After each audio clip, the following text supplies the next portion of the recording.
They came without warning. One moment Earth was ordinary. Airplanes in the sky, people shouting into phones, dogs barking in suburban streets. The next, it cracked open with fire. Clouds turned black like bruised skin, and the stars blinked out behind colossal shapes descending from the atmosphere.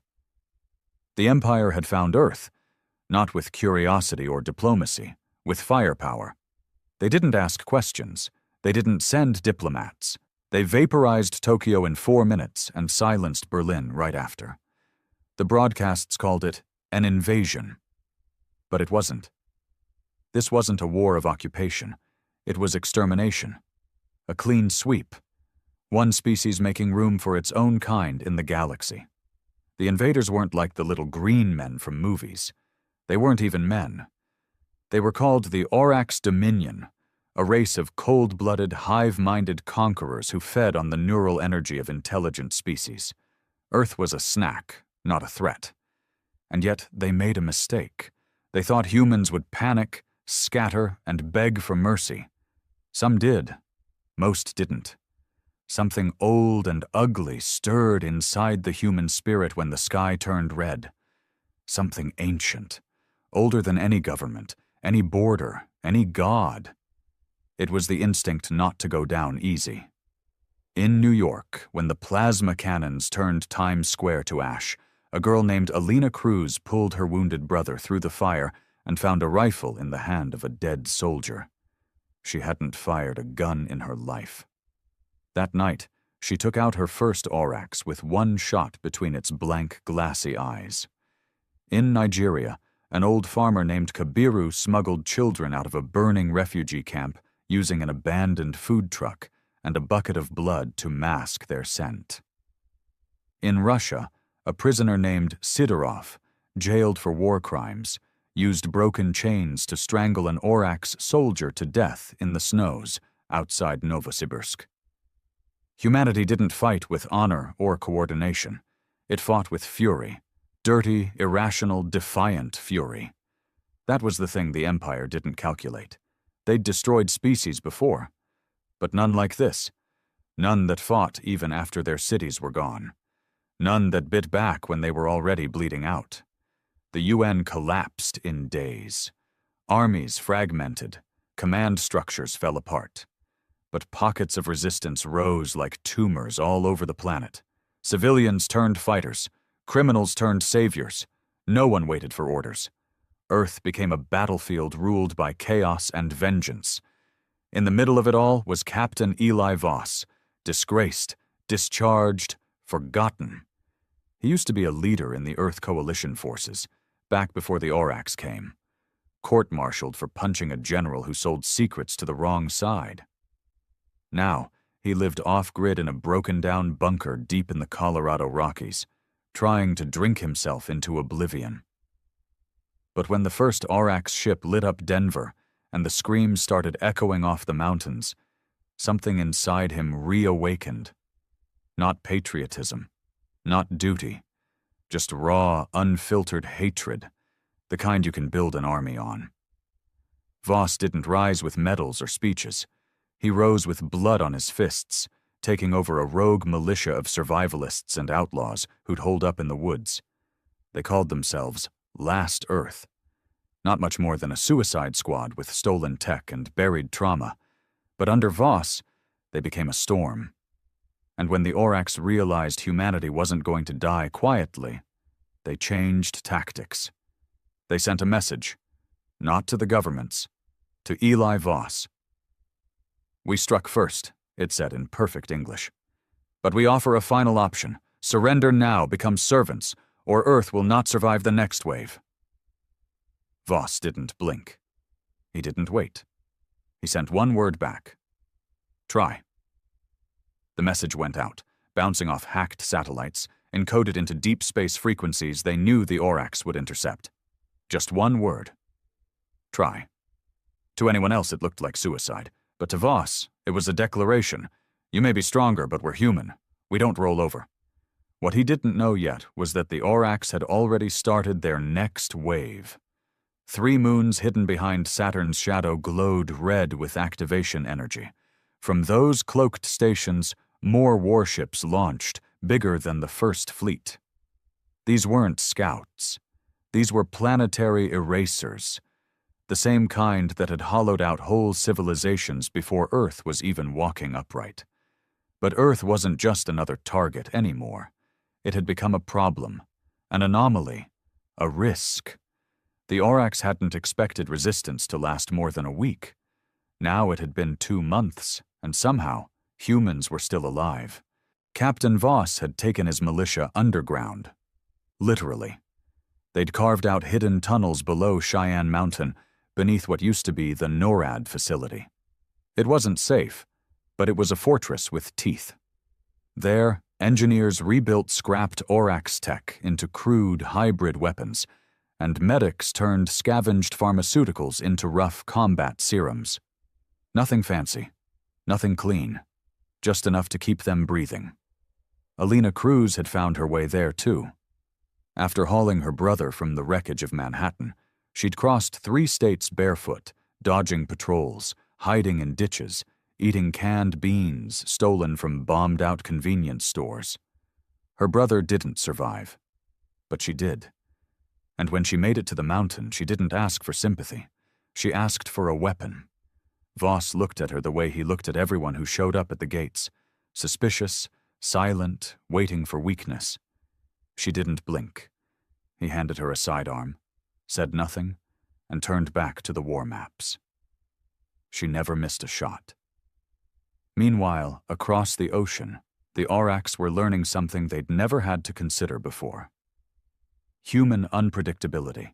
They had studied humanity, files, patterns, behaviors, but the data failed them. How do you predict a soldier who smiles while charging a plasma cannon with nothing but a crowbar? How do you calculate the risk of a dying man rigging his own chest with explosives to take down a passing drone? How do you prepare for a 13-year-old hacking a crashed alien vessel using nothing but a salvaged laptop and YouTube tutorials downloaded before the sky fell? They called it chaotic deviation. In truth, it was madness born of desperation. In one destroyed sector of São Paulo, a group of human children had managed to lure an Aurochs patrol into an abandoned subway system rigged with gasoline and pressure triggers. 28 alien soldiers died screaming, their armor turned molten. The children wrote, "Welcome to Earth" in blood across the tunnel wall. The Empire watched. The Empire learned. They sent in their overlord next, Zokaral, an ancient war commander who had overseen the extinction of 12 lesser civilizations. Cold, mechanical, logical to the core. He saw Earth not as a battleground anymore, but a question mark. Why were humans still alive? When his ship entered orbit, Earth's magnetic field reacted violently. Tides shifted, weather patterns spun out of control. The aurora borealis appeared in the skies of Cairo. The air screamed. Voss felt it like a punch in the gut. Whatever was coming next, it was bigger than anything they'd faced. He turned to his second-in-command, a former Marine named Sal O'Reilly, who'd lost his legs in the first week and now ran battlefield strategy from a hover-rigged wheelchair. "Prep the nukes," Voss said. Sal frowned. "You planning on ending the world for them? Or for us?" "Does it matter?" Voss muttered. "They don't get to walk away. Not now." Alina was watching him, quiet. She wasn't sure if she'd just joined the last army on Earth or the last suicide cult. But then she heard it, buzzing through the old comm towers, a message broadcasted in a low, guttural tone. "Alien, but translated. You have resisted well. Anomaly detected. Earth is not what we calculated. We offer reconsideration. Surrender, and your species may be, studied. Preserved." Preserved? That word set Voss off. He picked up the nearest comm mic, stared into the cracked security cam screen. "You had your chance," he said coldly. "You struck first. You want to study us now? Here's your sample. He nodded to Sal. The signal went out. 20 minutes later, the first Aurochs mothership over North America exploded in a blinding flash. A stolen nuke, smuggled aboard by a kamikaze squad out of Detroit, reduced it to dust. The message was clear. Earth isn't surrendering, and we're just getting started. They weren't ready for the retaliation. The Aurochs had calculated Earth's nuclear capability. Old, limited, mostly buried under politics and rust. But what they hadn't predicted was how quickly humans would turn desperation into innovation. Within a month of first contact, rogue nations, warlords, and militia cells had unsealed silos once thought inoperable, reprogrammed launch codes with the help of AIs salvaged from corporate vaults, and aimed everything at the sky. That first mothership was only the beginning. 3 more burned within the next 72 hours. One detonated mid-descent over the Indian Ocean, its wreckage blackening the water for miles. Another was lured into the Himalayas and brought down by a fusion of outdated surface-to-air missiles and repurposed mining lasers. The third, detonated in low orbit by a suicide shuttle loaded with stolen warheads, blotted out the sun over Europe for 2 days. The Aurochs were starting to bleed, but Earth was bleeding worse. Half the population was gone. Major cities were rubble, poisoned, or crawling with parasites left behind by the retreating Aurochs forces. The sky never returned to its proper color. Ash and static floated in the air like a disease. Food was a memory. Water was rationed. Every child was born into a world where the stars weren't dreams anymore. They were threats. Deep in the Cheyenne bunker, Voss paced before the flickering war table, his skin grayer than usual, his eyes sunken. Sleep had become a luxury he couldn't afford. Every morning came with a new message from a resistance cell, some hopeful, most horrifying.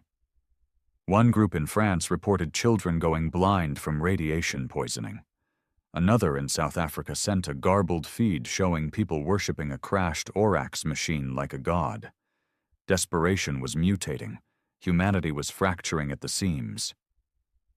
"We're winning," Sal muttered beside him, staring blankly at the feed from above Earth's orbit. "Winning?" Voss snapped. "We're surviving. There's a difference." "But we're still here." "Not for long if we keep playing their game." That's when Alina spoke up from across the room. Her voice was quiet but sharp, like a scalpel. "Then change the game." Everyone turned. "What?" Voss asked. "You said we're fighting like rats in a cage," she said, stepping forward. "So stop acting like we're trapped. You've been reacting this whole time, waiting for them to strike. What if we go up?" There was silence. No one moved. She continued. "We've shot down 3 of their ships. We have debris, technology power cores, navigation logs. We have their language, their frequencies. We even have one of their pilots. What's stopping us from turning the cage inside out?" Voss stared at her, and slowly, something in his expression shifted. Sal raised an eyebrow. "You saying we build a ship?" "No," Alina said. "I'm saying we steal one." It was insane, suicidal. But it was also the only thing that made sense. They had pieces, scavenged hulls, plasma emitters half rebuilt by genius kids from Seoul, cybernetic modules hacked by Russian darknet veterans who now lived in underground bunkers powered by car batteries and rage. They had parts. What they didn't have was time. The Aurochs weren't going to give them a break. Zokaral's next wave was on the move.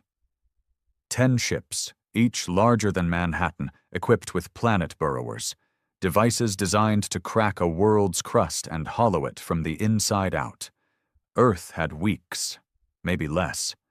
So Voss did what he always did when pushed to the edge. He broke the rules. He mobilized every resistance cell across the globe, not for defense, but for parts.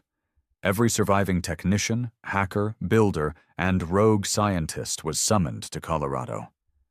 And in the darkness of an old NORAD hangar, beneath a mountain choking on dust and grief, humanity began to build something monstrous.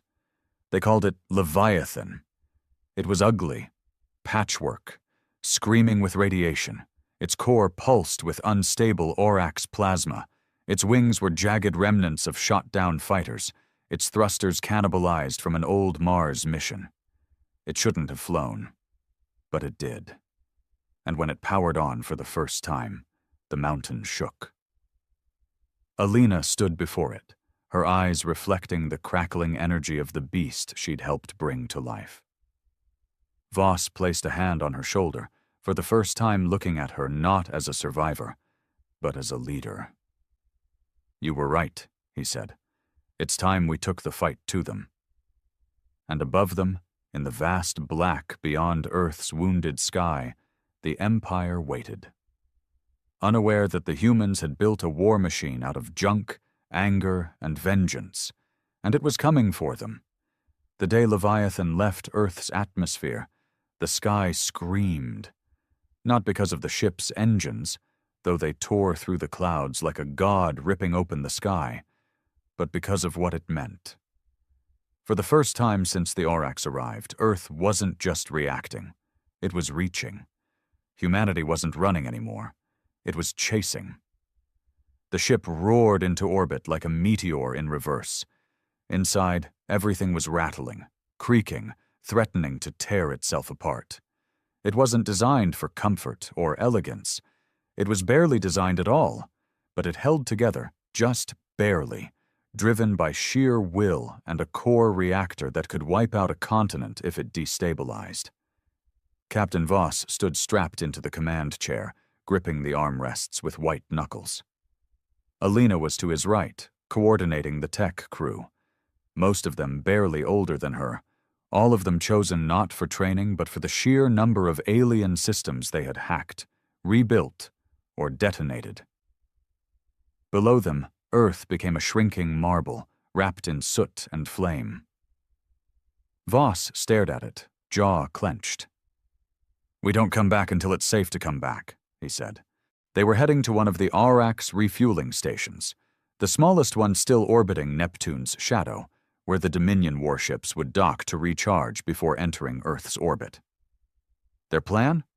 Hijack the base, upload a virus, jam every transmission between the command fleet and their AI logistics chain. Paralyze the Dominion long enough to create chaos. It was insane. But that's what humans had become. The closer they got to the station, the more bizarre the space around them became. Orax territory distorted gravity. Soundless electrical storms crawled across the void like spiders. Even time itself felt wrong. Seconds stretched, twisted. The ship's clocks drifted out of sync. One of the crewmen bled from the nose and passed out. They tied him to a bulkhead and moved on. Alina sat at the terminal, trying to decrypt the Orax docking frequency. "These signals, they're not linear," she muttered. "They're alive." "What do you mean alive?" Voss asked. "I mean, they adapt. Every time I crack one pattern, it changes like it knows." "Then beat it faster." She didn't respond. Her fingers were already dancing across the keys, rerouting through Earthside servers still online, looping signals through abandoned AI cores, trying to stay ahead of a code that wasn't just advanced, it was hunting her back. Then something pinged. The station was in view. A pale black ring spinning in the darkness, with teeth like a circular saw and tendrils of glowing blue energy curling off its sides. It didn't look like a base. It looked like a mouth. "Weapons online," Voss barked. "Only one cannon functioning," Sal O'Reilly's voice crackled from the lower deck. "And it overheats after 2 shots. That's one more than we had yesterday." The closer they got, the more the ship groaned. It was like Leviathan itself wanted to turn back. Systems blinked red, oxygen levels dropped, heat shields fluctuated. The stolen alien power core screamed with instability. "Distance to target 6,000 kilometers," Alina whispered. Then the Aurochs noticed. Energy spikes lit up across the station. It had no visible guns, Aurochs tech never did, but strange tendrils of light began reaching toward Leviathan, like it was being scanned, dissected, judged. A voice echoed inside their heads. Not over speakers, not in any language. It entered them. Curious construct. Unrecognized aggression. Stand down. Return to primitive orbit. You will be preserved. Voss spat onto the deck. We've heard that line before. He turned to Alina. Light 'em up! The single plasma cannon charged, screeched, and fired. A beam of white-hot energy lanced through the void and struck the station's outer ring. It didn't explode. It didn't even react. Instead, the beam was absorbed, swallowed. Did it eat the shot? Sal gasped. Alina froze. Voss, we're in trouble. Big trouble. Suddenly the station grew. Its outer shell unfolded like some kind of flower, revealing that it wasn't just a station. It was alive. A biomechanical creature engineered to masquerade as infrastructure. Its tendrils weren't tools. They were limbs. Get us out of here, someone screamed. Too late. The tendrils whipped forward and wrapped around Leviathan, dragging the ship toward its spinning core like prey toward a waiting mouth. Alina gritted her teeth and slammed her fists on the terminal. I need 30 seconds to upload the virus. You've got 15, Voss growled. The ship shook violently. Sparks rained down. Half the monitors died. The pilot slumped in his seat, blood trickling from his ears. Voss stood, unstrapped himself, and limped toward the fusion core. Get her the time. I'll buy it. Don't you dare, Alina shouted. He didn't listen. He tore the emergency override from the wall, exposing the unstable Aurochs core, glowing like a miniature sun. He cranked the failsafe dial to maximum. The core surged. Voss, that'll blow us all. It'll blow us, he said, or them. The ship pulsed with power. Alina screamed at the code, fingers flying, the virus inches from completion. Then, upload complete. Voss hit the manual trigger. A surge of corrupted code burst out of Leviathan like a shockwave. It slammed into the station's systems, disrupting neural connections, sending feedback loops through the living metal. The creature shuddered, screeched. Its grip loosened. Leviathan kicked free, and the Aurochs station began to disintegrate, folding in on itself, burning from the inside out. Alina collapsed. Voss fell beside her, coughing, burned, but alive. For now. But the message was sent. The virus was in their network. And in the heart of the Dominion's communication system, something began to break. In the silence that followed the explosion, there was no victory, just static. Leviathan drifted. Systems flickered. Fires hissed from broken vents. Half the crew was unconscious or worse. The fusion core had stabilized, barely, but Voss lay on the floor beside it, his arms scorched and lips cracked from the blast wave. Alina crawled to him, fingers trembling as she checked his pulse. It was there. Weak, but there. Hang on, old man, she muttered, voice dry as ash. You don't get to die after pulling that off. Through the cracked viewport, the Aurochs station twisted in slow, silent death. The virus hadn't just infected the creature, it had spread. Invisible tendrils of corrupted code now pulsed outward, carried by the Dominion's own network. Every transmission, every command signal they sent was now riding a wave of earthborn corruption. The message was simple. We're not prey. We're the storm. But that wasn't the end. That was the warning. Far across the stars, on a moon cloaked in obsidian mist, High Commander Zokarl stood before a writhing map of his dominion. Thousands of systems, billions of subjugated species, his empire etched into the fabric of the cosmos. Until now. He stared at the corrupted feed, the station's last moments playing back in fragmented bursts.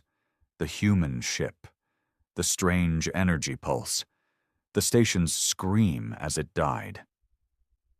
An aide approached, voice quivering. "The signal has reached over 32% of our fleet. Some ships are non-responsive. Others report hallucinations in the command AI. A few have gone dark entirely." Jocaral didn't blink. His face, cold and angular, cracked only slightly at the edges. A twitch, barely perceptible. But it was there. Fear.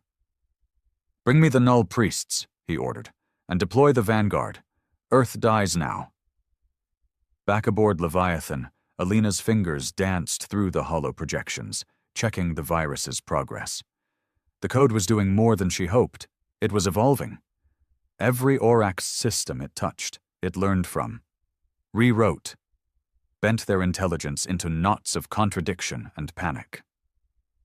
"They thought their minds were perfect," she whispered. "Turns out a little chaos is all it takes." Behind her, Voss stirred, groaned. "You alive?" she asked. "Barely." He sat up slowly, his voice hoarse. "Did it work?" "Oh, it worked. You melted a living station and set half their damn fleet on fire." He grinned, weak but wicked. "Told you we'd steal the sky." But there was no time to savor it. A warning flashed. Brutal, urgent, unmistakable. Something massive had entered their sensor range. Alina's heart dropped. "Voss, we've got company." The Dominion hadn't wasted time. A new ship was inbound. No, not a ship. A colossus, at least 20 times the size of Leviathan, shaped like a scythe dragging across reality, blacker than the void, with red slits pulsing across its hull like breathing scars. "The Vanguard," Voss murmured. "I've heard whispers. Flagships for extermination. No assimilation, no subjugation, just erasure."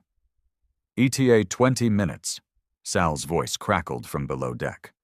"Hull's barely holding. Weapons are toast. If we get hit once, we're stardust." Voss pushed himself upright. "Then we don't let them fire." "What?" "We board them." Alina blinked. "You've lost your mind." "Number, I've found it. They think they know humans. They think we fear death. But death's been chasing us since the first club hit the first skull. We don't fear it. We use it." He limped to the nav panel. "Plot a direct course. We hit them head on." "That's suicide." "No," he said. "It's a message." Alina hesitated. But then she saw it. That same look in his eyes from the night Earth fell. The look that said, "If we're going down, we're taking hell with us." So she nodded. They angled Leviathan toward the incoming Vanguard, and every crew member left alive strapped in, knowing what this meant. Back on Earth, the virus continued to spread. Back in the Dominion, systems collapsed. AIs short-circuited, and lower caste species whispered of rebellion. The Empire had cracked. And now, a single human war machine, stitched together from scrap and desperation, flew toward their deadliest weapon with one goal: break the unbreakable. As Leviathan closed the distance, Voss gave his final command. "Open the bay doors." Alina hit the switch. Below them, humanity's last secret unfolded, dozens of pods built from scavenged cryotech and fitted with fusion drills, loaded with explosives, each one carrying a rebel, an outcast, or a fighter with nothing left to lose, each one willing to die to make a point. They launched, a swarm of human fury, streaking through the dark toward the Empire's greatest beast. The pods hit like thunder. Dozens of them tore into the black hull of the Dominion Vanguard, puncturing its armor with brutal precision. Fusion drills screamed as they chewed through layers of living metal and synthetic bone. Explosions bloomed along the outer shell, blinding flashes against the void. Inside the monstrous vessel, alarms blared in a language meant to be heard through bone rather than ears. Organic lights pulsed in panic. The ship was alive, reacting like a wounded beast, shifting walls, sealing corridors, deploying defense drones that looked more like nightmares than machines. But the humans were already inside. From the pods came the damned, rebels, prisoners, ex-soldiers, people the world had discarded. Voss hadn't brought an army. He'd brought vengeance. Alina was one of the first out, pulse rifle in hand, breath fogging inside her cracked helmet. The corridor they landed in was slick with a fleshy sheen, dimly lit by bioluminescent veins that pulsed like a heartbeat. She gagged at the stench. It smelled like copper and rotting meat. Whatever this ship was, it wasn't metal and wire. It was grown. Behind her, Sal O'Reilly came limping out, dragging a railgun fashioned from stolen Orax tech. "This place is a damn horror show." "No time for awe," Alina said, checking her tracker. "Voss said hit the neural core. Everything else is noise." The Dominion ship began its counterattack. Panels opened in the walls like gills, releasing vapor and shrieking drones with spindly limbs and rotating mouths. They didn't shoot bullets. They screamed. Sonic pulses meant to rupture brains. But the humans had been screaming inside for too long. Alina dropped to a knee and fired. The pulse rifle howled, sending blue bolts through one of the drones. It crumpled into twitching parts. Sal lobbed a makeshift EMP grenade, knocking out half the corridor's lights and sending more drones crashing into the walls. All around the ship, other pods had breached. Small skirmishes turned into full-on war zones. Human teams moved like wolves, fast, precise, merciless. They didn't fight like an army. They fought like survivors. Inside the command center of the Vanguard, High Commander Joe Corral watched through its internal sensors. For the first time in centuries, he did not feel superior. He felt doubt. "They are not logical," he hissed. "They do not seek surrender. They are chaos incarnate." The Null priests, cloaked in black flame, whispered in his mind. "They carry death like fire. They cannot be reasoned with, only consumed." Joe Corral bared his fangs.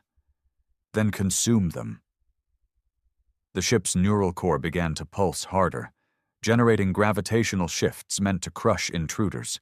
The walls bent space, disorienting human senses. Some fighters vomited, fell, passed out.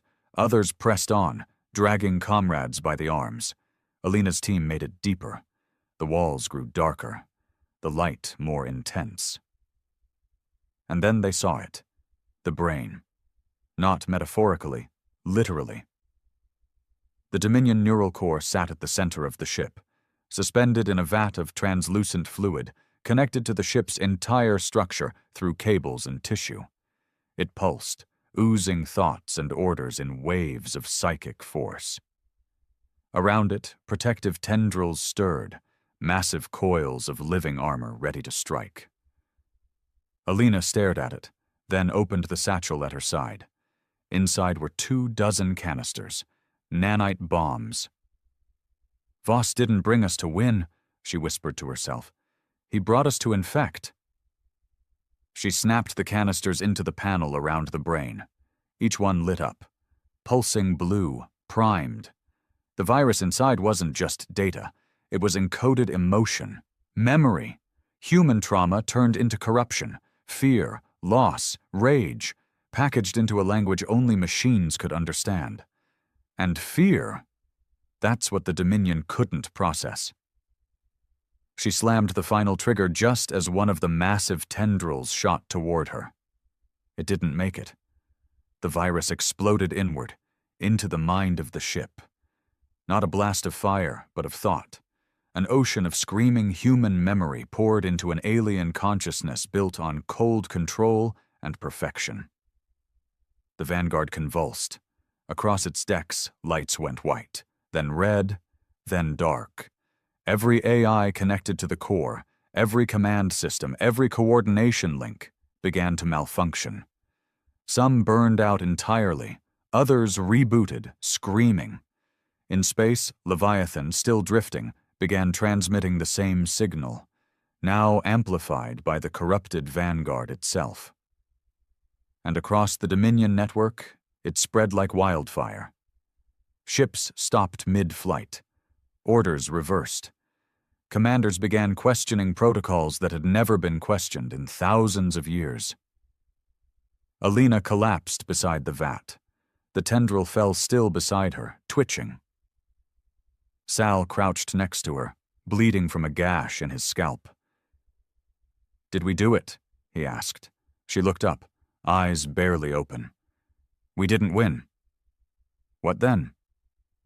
"We made them afraid." And across the stars, in thousands of Dominion warships, the first spark of something terrible ignited. Doubt. The Dominion was unraveling. From the heart of the Vanguard to the cold outer reaches of its empire, cracks split the once unshakable order. Command ships no longer responded in sync. Scout vessels vanished without explanation. Entire battalions turned inward, confused by foreign impulses crawling through their systems, ghost signals, corrupted protocols, strange whispers in the dark of space. It wasn't just a virus anymore. It was an infection of humanity, of all its terrible beauty. Emotion, rage, rebellion, pain as memory, grief as weapon, and fear. The Dominion had never known it, not like this. On board the Vanguard, chaos reigned. Emergency lights flickered red and purple as the ship groaned in its death throes. Bulkheads folded in on themselves. Defense drones attacked anything that moved, including each other. The ship's own AI screamed in overlapping languages, some mechanical, others painfully human. Somewhere deep within its corrupted neural core, a voice muttered, again and again, "I remember falling. I remember burning. I remember Earth." Voss stumbled down the broken corridor, shoulder torn open by shrapnel, rifle hanging from one hand. He found Alina where she'd fallen near the core, barely conscious, her skin pale and stained with blood. He knelt beside her, pressing 2 fingers to her neck. Still alive. He breathed out, then looked up at the ruined neural tank. The Dominion's mind was dying, but slowly. It was still dangerous, still capable of fighting back. They didn't have long. Sal limped over, dragging 2 other fighters behind him, both wounded, one unconscious. "Everyone's falling back," he said. "The ship's about to collapse inward. Some kind of controlled implosion. We gotta go." "We finish what we started," Voss growled. Sal shook his head. "This place is a tomb, Voss. You want to send a message? Great, we've sent it, but no one's gonna hear it if we die here." Voss clenched his jaw. His whole life had been this: resistance, sacrifice, one breath away from oblivion. But this time he knew Sal was right.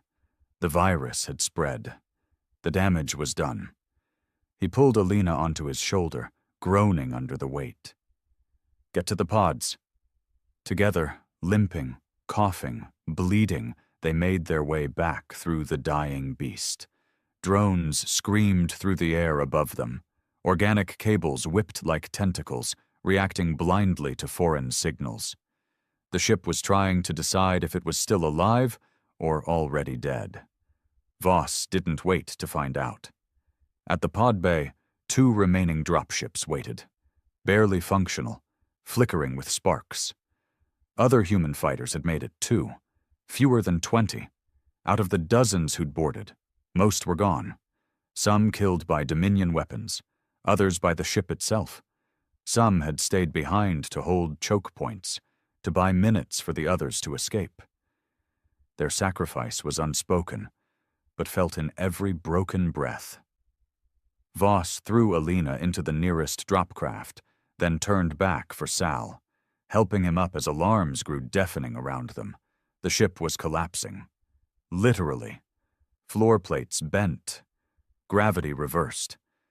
Strange pressure formed in the air, like the whole place was sinking into itself. They slammed the hatch just as the bay ceiling caved inward. Engines roared. The dropcraft launched into the void, tearing away from the imploding vanguard.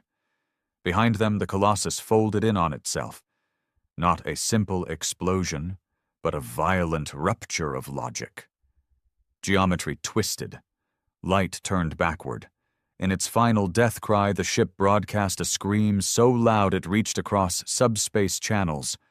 "We remember Earth!" On board the dropcraft, silence returned slowly. Sal slumped into a seat, holding a compress to his chest. "We made it." Voss sat beside Alina, who stirred awake, eyes fluttering. "Did we die?" she murmured. "No," he said. "But they did." For a long moment, no one said anything. Then a voice crackled through the ship's comms. "This is Resistance Command. We read your signal.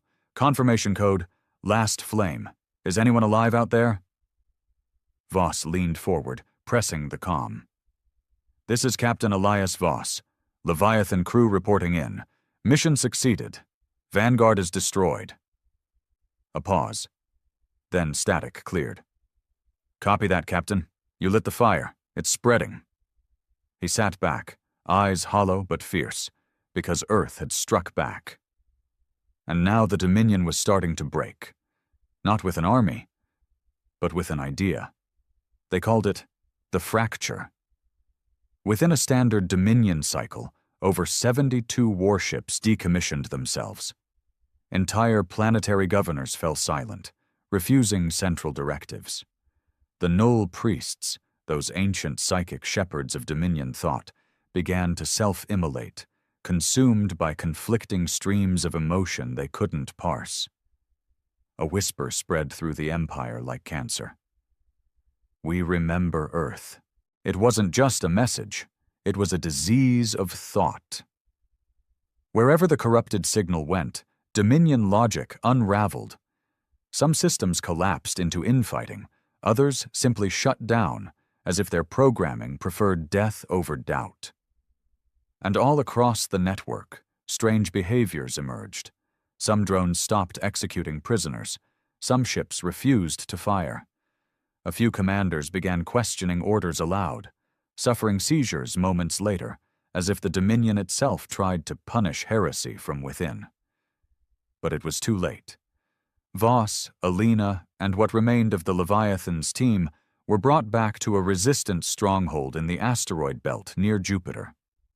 It was no paradise. Steel corridors, recycled air, scars of too many battles. But it was home. Alina recovered slowly, her nerves damaged from proximity to the neural blast. Her left hand shook when she tried to hold a cup of water, but her voice stayed strong. "I didn't think it would feel like this," she whispered to Voss as they sat in the infirmary. "I thought we'd celebrate, laugh, dance. But I just feel hollow." "We didn't win," Voss said, staring at the metal floor. "We just wounded something old, something huge. It'll bleed a while, then it'll choose."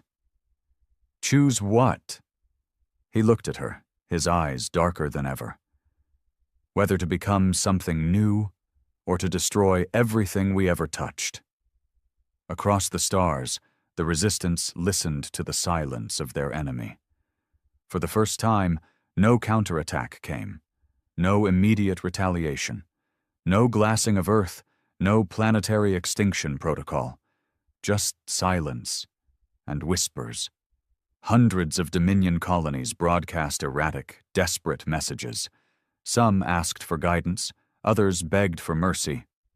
One signal, intercepted from a Dominion outpost near the Trinary Rift, simply repeated a single line. "They showed us what it means to break." Back on Earth, cities long buried beneath rubble began to rebuild. Skies once black with ash saw sun again. People came out of bunkers and silos, not because they were safe, but because they felt something different in the air. Hope. The Resistance began organizing, shaky alliances forming between warlords, old governments, and scattered survivors. They called it the Second Dawn. Voss was offered a seat on the Central Council. He declined. He stayed in orbit, aboard a new ship, Reckoner, with a skeleton crew, including Sal and Alina. "We're not done," he told them. "This was just the first domino." They weren't hunting victory now. They were hunting answers. Where had the Dominion come from? What did they want beyond conquest? And most terrifying of all, what was waking up in the void now that their dominion was breaking? Because sometimes, when power falls, worse things crawl up through the cracks. On their 10th patrol day beyond Saturn, Reckoner picked up a signal. Not Dominion, not human. Older, colder. Voss listened, then leaned back in his seat. "They're watching us." Alina stiffened. "Who?" He turned to her, that familiar fire in his eyes once more. "Something older than the Dominion. Maybe they ruled before. Maybe they just waited. But they know what we did." She looked at the signal trace. Frequencies warped like space had twisted just to speak it. Not a language, a warning. You taught them fear, but you also taught them to dream. Voss exhaled. "Let's see what happens when empires start dreaming nightmares."